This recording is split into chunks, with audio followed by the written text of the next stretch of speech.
Italiana spaghetti guys. Spaghetti noodles. So may tatlong pack tayo. Magpakulo na rin tayo ng tubig. At yan na natin ilulubog ng ating pasta. So nilagyan ko lang po siya ng asin at saka ng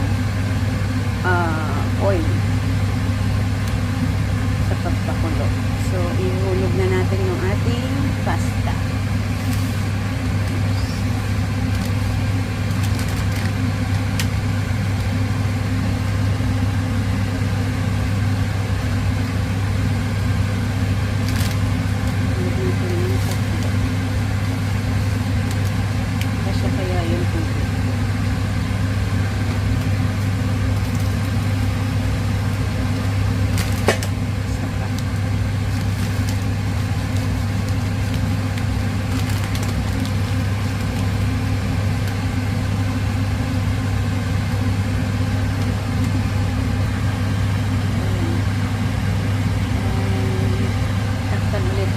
Para pakulo. Haluin ulit natin.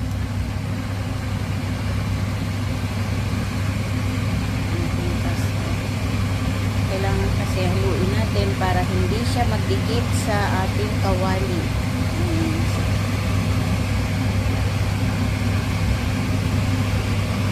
Ang ganda ng pasta. Buo pa rin siya. Kaya yan guys, lalagyan nyo din siya ng kaunting asin, kahit mga 1 spoon, tsaka 2 to 3 spoon na oil, para hindi siya magdikit guys. Ayan. Smooth siya, haluin.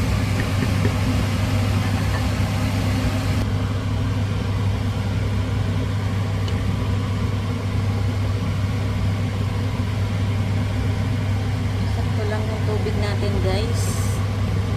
So mamaya ko na itanggalin sa kawali.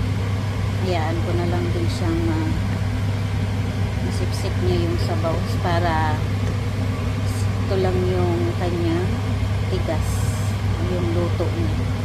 Okay na. Takpan na lang muna natin. Wala na yung sabaw niya. Sakto lang yung tubig na ilagay natin. Ang ganda ng noodles na to kasi hindi siya nalalabog, duduro, basta sakto yung